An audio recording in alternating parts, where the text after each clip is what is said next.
This is for state fans. You are the ones that are going to want to know a little bit about this. I can confirm that I did get to see some football practice recently at Mississippi State. You want proof? I got proof. State started practice last week. Today, my first chance to get to lay eyes on them, as they say. Ball practice. So I'll have some thoughts.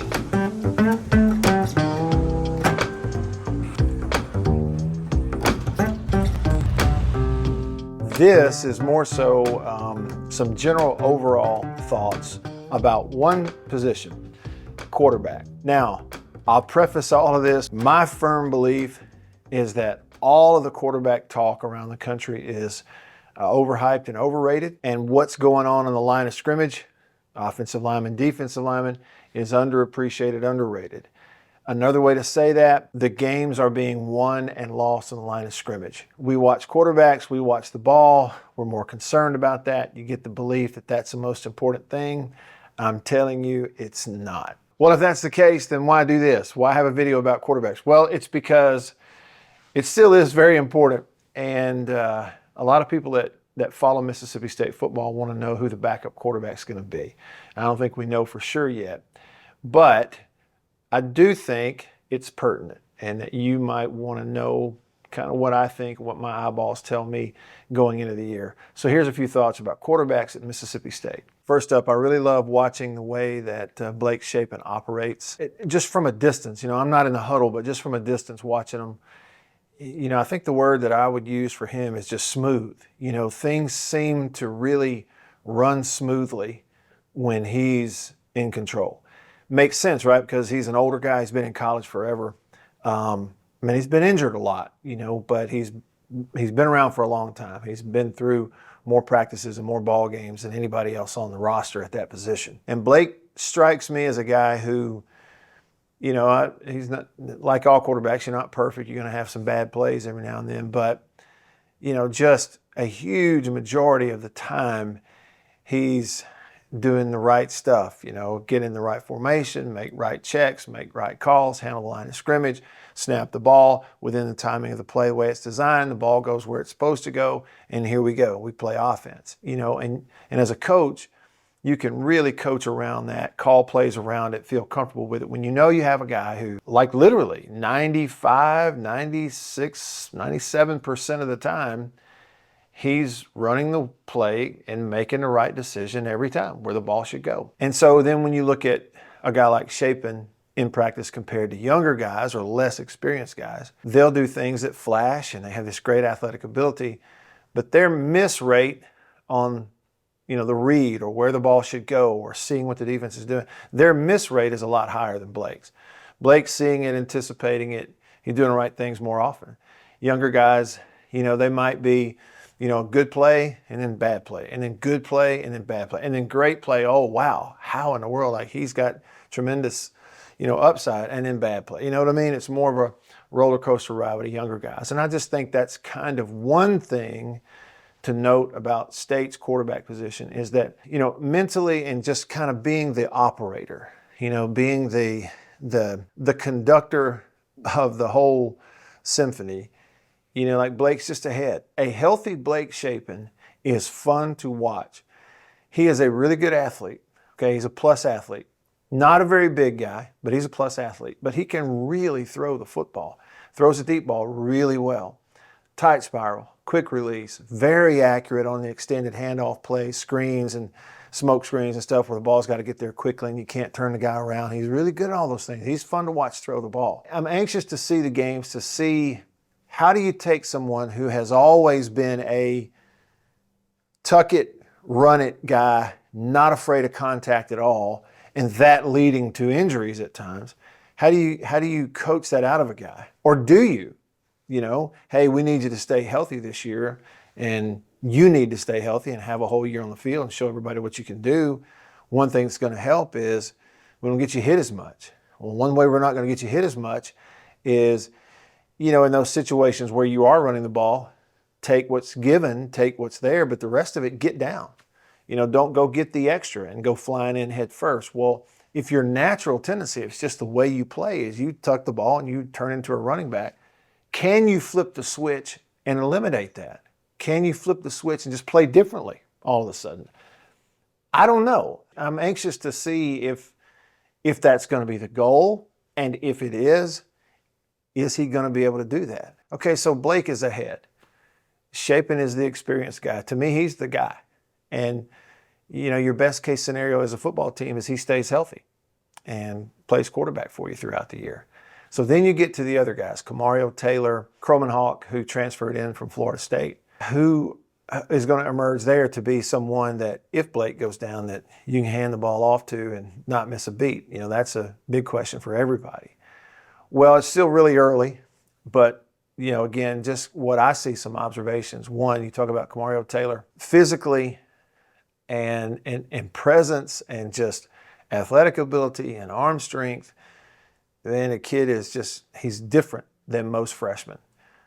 I haven't seen one with my own eyes quite like that looks like that, quite like that at that age. Now, I mean, and again, there's lightning in his right arm. There are times when he throws the ball and I just go, that is not like any 17, 18-year-old I've ever seen.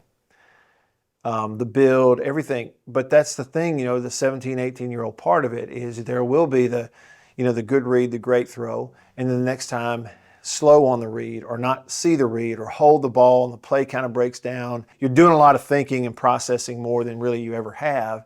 And so sometimes the ball just doesn't come out or you have to tuck it and run. And, you know, in ball game situations, sometimes that's good, sometimes it's bad. So it's really just a consistency thing, as it is with any young quarterback who starts playing a position at that level.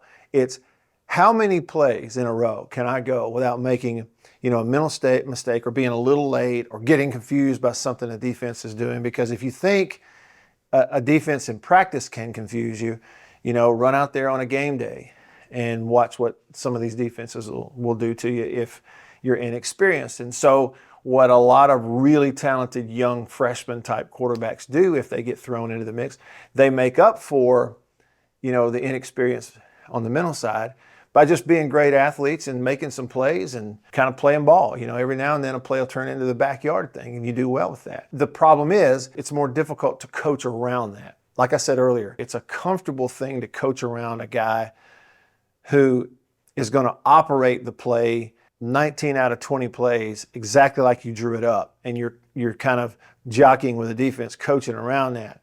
That's comfortable with the experienced guy. It's less comfortable as a coach kind of coaching around, okay, he's young, he's a first-year, second-year player.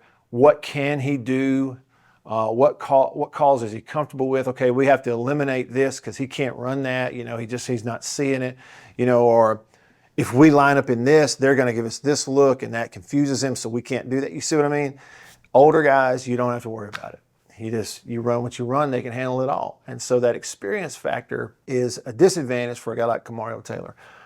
But his upside physically and everything, just in terms of the kind of player he's capable of being someday as he develops. It means that, you know, you watch him for a few plays and he's going to do something that you go, goodness gracious, this could be, I mean, I've said it before and it's a big statement, but I'm not sure he has a ceiling.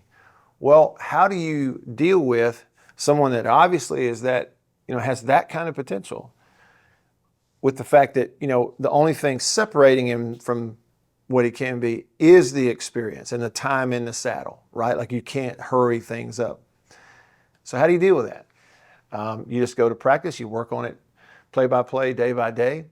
And if you ever do have to go to him in a game, you coach around that.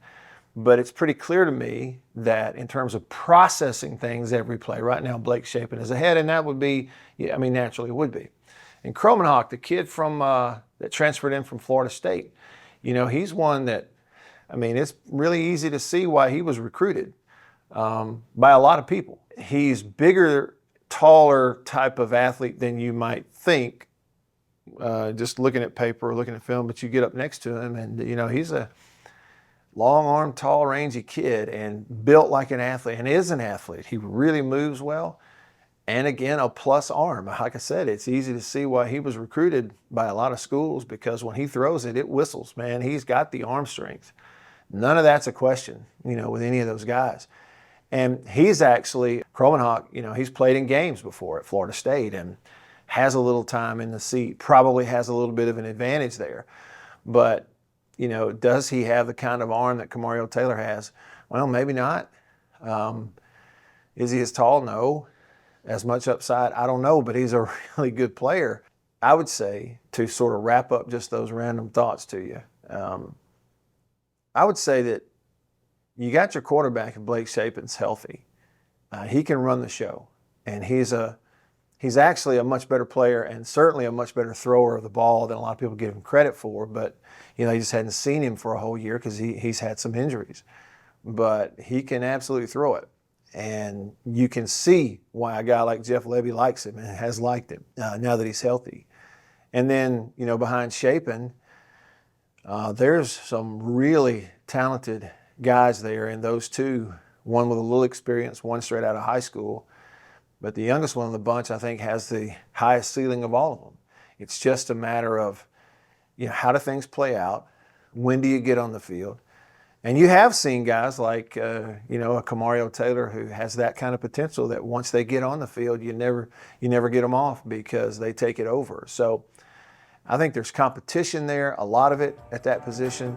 And I think there's some really talented players there. And that's not me trying to, just bat up some positivity in the air before the season and blow smoke up your dress just to get you happy, before the first game. That's really the way I see it. All right, thanks for watching. Hail State. See you on the next one.